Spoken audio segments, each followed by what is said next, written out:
આજના આપણા જીવન પાથેમાં ચાલો એક દ્રષ્ટિ સમાજ પર કરીએ. સમાજને ન કલ્પી શકાય એવી વિપરીતતા, એ વિકૃતતાના દર્શન આપણને થાય છે. એક શિક્ષક સજ્જન હતા અને લોકપ્રિય પણ હતા શાળામાં, વિદ્યાર્થીઓમાં અને ગામની અંદર પણ. દરેક બાબતમાં આગળ પડતો ભાગ લેતો રસપૂર્વક અને સૌને ગમતું પણ ખરું. અને શિક્ષકની આવી ત્વરિતતા એ સૌને ગમતી. એકવાર શિક્ષકના વ્યવસાયના દિવસો સમાપ્ત થયા, નિવૃત્ત થવાનો સમય પરિપક્વ થઈ ગયો. એમના નિવૃત્તિના કાર્યક્રમ માટે પણ સૌએ ખૂબ સારો રસ લીધો, ઉત્સાહ ભેરવ્યો. એમણે પોતે જોયું કે હવે બસ નિવૃત્ત થયો છું ને, તો શાંતિમય જીવન જીવીશ અને મારો સમય એક સારા કામ માટે હું જરૂર ચોક્કસ ઉપયોગ કરીશ. આવા વિચારથી એ પોતે નિવૃત્તિનો કાર્યક્રમ પૂરો પતાવીને પોતાને ઘરમાં એક પુત્રવધુ અને એના બાળકો હતા. આ શિક્ષકની પત્ની અગાઉ 7-8 વર્ષ પહેલા મૃત્યુ પામેલા હતા.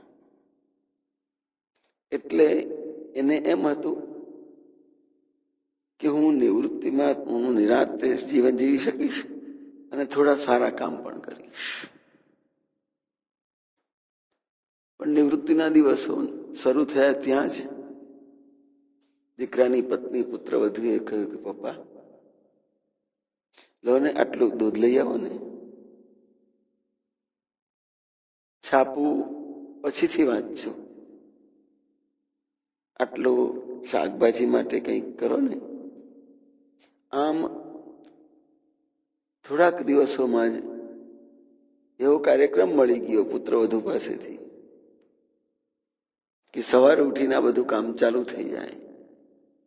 અને શાળા ખુલી વેકેશન પછી એટલે કહ્યું, જુઓ ને બે, આમે નિવૃત્ત છો તો આ બાળકોને સવારે શાળામાં મૂકી આવજો અને સાંજે લઈ આવજો. આ બધી પ્રવૃત્તિમાં આખા દિવસમાં એવા ગુંચાઈ ગયે કે નવરાશ જ ન મળે.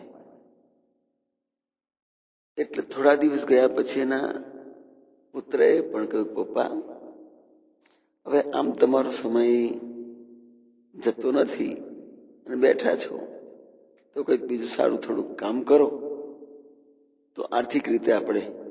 એટલે એને એમ થયું કે આ તો વધારે બોજ, પણ પિતા કઈ બોલ્યા નહીં. એટલે દીકરાએ પણ કહ્યું, જો કે છે કે તમે મને સંમતિ આપો તો કોઈ એક સારી પેઢીમાં કે સારી કંપનીમાં પાર્ટ ટાઈમનું તમારા માટે હું આયોજન કરું. આમ પિતાને થોડુંક વધારે લાગી આવ્યું. એ દિવસોમાં ગ્રેજ્યુટી અને પેન્શન માટે પોતે ઓર્ડર મળી ગયો કે તમારું પેન્શન આટલું છે અને આટલી ગ્રેજ્યુટી છે, તમે લઈ જજો. એ કામ પણ ઉત્સાહથી પતાવ્યું. પછી એક દિવસ એમ થયું કે હવે નિવૃત્તિનું જીવન તો ઘરમાં જીવી શકાય એવું નથી. અને ગ્રેજ્યુટીનો ચેક આવ્યો હતો, લગભગ 5-7 લાખ રૂપિયાનો હતો. એ ચેક છોકરાના નામે લખી દીધો અને એક સાથે એક પત્ર લખીને મૂકી દીધો ટેબલ ઉપર. અને રાત્રે સૂતા પહેલા એને નિશ્ચિત કર્યું હતું, એટલે એક બેગ તૈયાર કરી. એમાં પોતાની રોજની જરૂરિયાતની 2-5 વસ્તુઓ, થોડા કપડા અને એણે પોતે બધી તૈયારીઓ કરી હતી કે વૃદ્ધાશ્રમમાં જવા માટેની, કે બાકીનો સમય વૃદ્ધાશ્રમમાં હું નિરાંતે નિવૃત્તિનો સમય જીવવા માટે જઈ રહ્યો છું એમ એક ચિઠ્ઠી લખીને મૂકી દીધી. બેગ તૈયાર કરી, ચેક લખીને, એક ચિઠ્ઠી લખીને ટેબલ પર મૂકી અને પોતાની રૂમમાં જઈ અંદરથી બંધ કરીને સૂઈ ગઈ. સવાર થયું ત્યારે પુત્રવધુએ બારણું ખખડાવ્યું, ન ખોલ્યું. પુત્રને કહ્યું, એને પોતાના પિતાજીનું નામ દીધું. કંઈક શંકા ગઈ એટલે પાડોશીને બોલાવ્યા.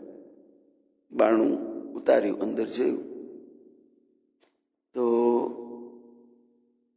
પોતે મૃત્યુ પામેલા હતા.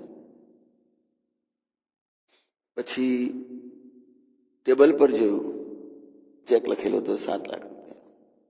એની સાથે ચિઠ્ઠી લખેલી હતી કે દીકરા, હું પરિવારની અંદર નિવૃત્તિ શાંતિથી જીવી શકું એમ નથી, એટલે હવે હું વૃદ્ધાશ્રમમાં જઈ રહ્યો છું અને મારી પાસે જે કંઈ હતું જે ગ્રેજ્યુટીના એનો આ ચેક તારા માટે મૂક્યો છે.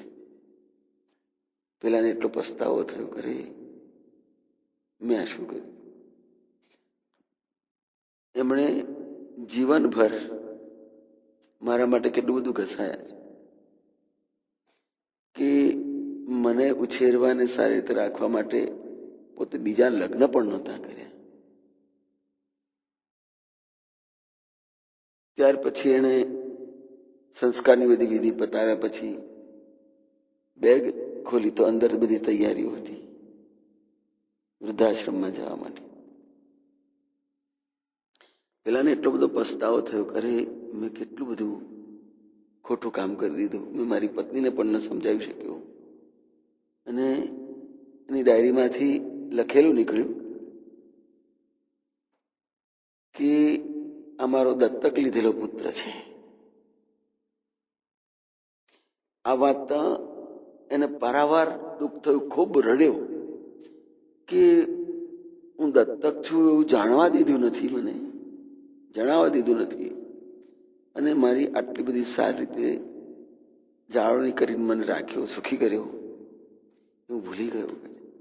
એ મારી સગવડો સુવિધાઓ એટલી જાળવેલી કે મને સહેજ હરફ આવવા દીધી નથી કે હું દત્તક પુત્ર છું.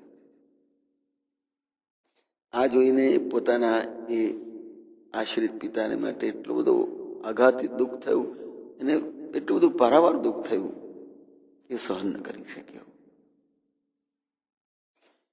કે મારા જીવન માટે જેણે આટલો બધો ભોગ આપ્યો એમના માટે હું કંઈ જ ન કરી શક્યો.